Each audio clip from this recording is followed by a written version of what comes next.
आज हम इस वीडियो में जामिया मिल्लिया इस्लामिया में वैसे स्टूडेंट जो इस बार एंट्रेंस एग्ज़ाम दिए हैं, ऑब्वियसली उनका रिजल्ट भी आना शुरू हो गया है। काफ़ी सारे कोर्सेज़ का आया भी है और कुछ कोर्सेज़ का बाकी भी है, जिसमें जो कोर पेपर है उनका भी रिजल्ट नहीं आया है। जैसे कि या तो मास्टर में कोर पेपर की बात कर ले या फिर अंडर ग्रेजुएट में।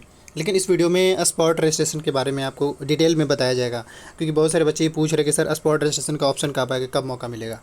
देखो, जहाँ तक बात है, अगर आप स्पॉट रजिस्ट्रेशन के इंतजार में हो तो मेरा सजेशन है कि आप वेट ना करो, क्योंकि नॉर्मली ऐसे देखा जा रहा है पिछले सालों के कंपैरिजन में कि जामिया का जो कोर पेपर है, जैसे कि बी ऑनर्स पॉलिटिकल हो गया, मतलब बैचलर में जो कोर पेपर में B honours political, history, geography, BBA, BCom, इस तरीके से बीएड हो गया, डीएलएड हो गया। और मास्टर के कोर्सेज में अगर हम बात कर ले तो MA political, history, economic, MBA, ये ऐसे पेपर आते हैं जो कोर पेपर आते हैं और इसका डिमांड ज़्यादा होता है। आज भी मार्केट में उसका डिमांड ज़्यादा है। तो ऐसे में ये है कि जो बच्चे जिनका भी होता है, ऐसा नहीं वो छोड़ते नहीं है, वो एडमिशन ले ही लेते हैं। हाँ, ऐसा नहीं कि स्पॉट रजिस्ट्रेशन इसका नहीं हुआ है। 2019 में अगर देखें तो इन कोर्सेज़ का स्पॉट रजिस्ट्रेशन हुआ था। और स्पॉट रजिस्ट्रेशन क्यों कराया जाता है, उसके पीछे का लॉजिक और ये रीज़न ये है कि जब जामिया सपोज लिस्ट निकाल ले, जैसे अगर 4 से 5 लिस्ट निकाल दे और उसके बाद भी सीट वैकेंट रहता है, तो वैसे में जो है वो जामिया स्पॉट रजिस्ट्रेशन निकलता है। अब स्पॉट रजिस्ट्रेशन के बारे में तो वैसे डिटेल में बताया जाएगा, लेकिन ये एज अ मतलब इस तरीके से ये बेसिक कॉन्सेप्ट है। आप यूँ समझे कि इस तरीके से जो है जब क्राइटेरिया होना होता है तब जो है आपका स्पॉट रजिस्ट्रेशन का ऑप्शन आता है।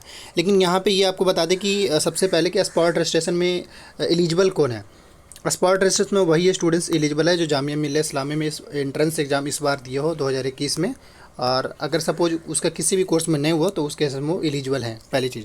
और वो किसी भी कोर्स में, जब स्पॉट रजिस्ट्रेशन की बात आएगी तो वो किसी भी कोर्स में अप्लाई कर सकते हैं। ऐसा नहीं कि अगर वो बीए पॉलिटिकल दिए हैं तो बीए पॉलिटिकल में ही सिर्फ स्पॉट रजिस्ट्रेशन दे सकते हैं, ऐसा नहीं, वो किसी भी कोर्स में दे सकते हैं। लेकिन उसके लिए एलिजिबिलिटी क्राइटेरिया का होना चाहिए। जैसे अगर कोई स्टूडेंट बीए पॉलिटिकल के लिए दिया हो तो उसका एलिजिबिलिटी जो है 12th है।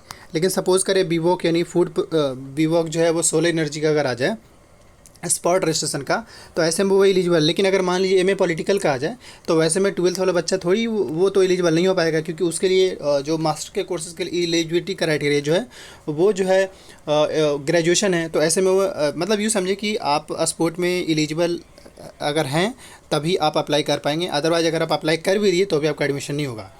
एलिजिबिलिटी मैंने समझा दिया। जैसे कि अगर कोई यूजी कोर्स में एडमिशन लेना चाहता है उसके लिए 12th की मार्कशीट का होना, और जो बैचलर में लेना चाहता है उसके लिए ज़रूरी है कि जो मास्टर में लेना चाहता है उसके लिए ज़रूरी है कि बैचलर का पेपर होना चाहिए। ये तो मतलब एलिजिबिलिटी क्राइटेरिया हुआ। मैंने ये भी बता दिया कि सारे स्टूडेंट पार्टिसिपेट कर सकते हैं।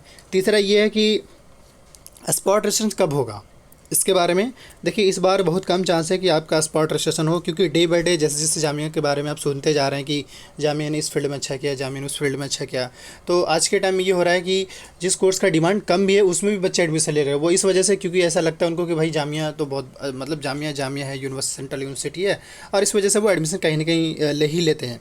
तो ऐसे में उनको ऐसे में ये होता है कि जब सीट फुल हो जाएगा तो स्पॉट रजिस्ट्रेशन को ऑप्शन नहीं बचेगा। हम फिर भी ऐसा एक्सपेक्ट कर रहे हैं। देखिए, जो कोर पेपर है, चाहे वो बीएलएलबी हो, बीएड हो, डीएलएड हो और बीए पॉलिटिकल का हो, यानी बीए ऑनर्स में जितने भी कोर्स है, सिर्फ संस्कृत वगैरह छोड़ करके, और संस्कृत को छोड़ के, वरना इस्लामिक स्टडीज़ वगैरह इन सब में जो है सीट फुल हो जाता है। इवन अरबिक में भी सीट फुल हो जाता है। तो मोस्ट प्रोबेबली इसमें जो मतलब यूजी लेवल पे अगर हम बात कर लें तो अगर होना होगा स्पॉट रजिस्ट्रेशन तो सिर्फ 2-3 कोर्सेज़ का। एक तो B40 का यानी कि बीवॉक फूड प्रोडक्शन वाले जो है उसमें, और दूसरा जो है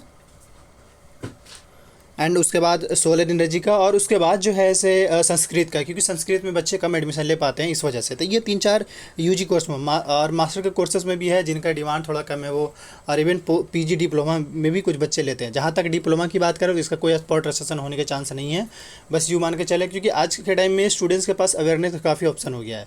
वो ये है, उनको पता चल जाता है। अगर उनको पता चले कि भाई हमारा रिजल्ट आ गया है तो वो छोड़ेंगे नहीं, क्योंकि जामिया ऐसी नंबर 1 सेंट्रल यूनिवर्सिटी में बहुत कम कोई बच्चे छोड़ पाते हैं आज के टाइम में। पहले ऐसा होता था कि बच्चे को पता नहीं चला, एडमिशन छूट गया। तो ये सीन है। अब जहाँ तक स्पॉट रजिस्ट्रेशन की बात कर ले तो ये मोस्ट प्रोबेबली आपके जो एडमिशन क्लोज होने वाले होंगे इससे पहले, जैसे अगर मान के चले कि कब का आएगा, तो मोस्ट प्रोबेबली मान के चले कि मिड अक्टूबर के बाद ही आ सकता है, या मिड अक्टूबर के आसपास में आपके स्पॉट रजिस्ट्रेशन का, चाहे वो किसी भी कोर्स के लिए। क्योंकि ये बार देखना होगा, ऐसा नहीं कि मैं आपको एज एक्सपेक्टेड बता रहा हूँ कि नॉर्मली इस टाइप से अब नहीं हो पा रहा है। अगर आप इंतजार में हैं तो आप इंतजार करना बंद कर दें, लेकिन फिर भी ये कि हम आपको सजेस्ट करते हैं कि आप थोड़ा सा वेट कर लीजिएगा। अगर ऐसा होना होगा तो आपको पता भी चल जाएगा। Thank you for watching this video. अगर आप जामिया मिलिया इस्लामिया के अपडेट से रिलेटेड अपडेटेड रहना चाहते हैं तो आप इस यूट्यूब चैनल जरूर सब्सक्राइब कर लीजिए। Thank you for watching this.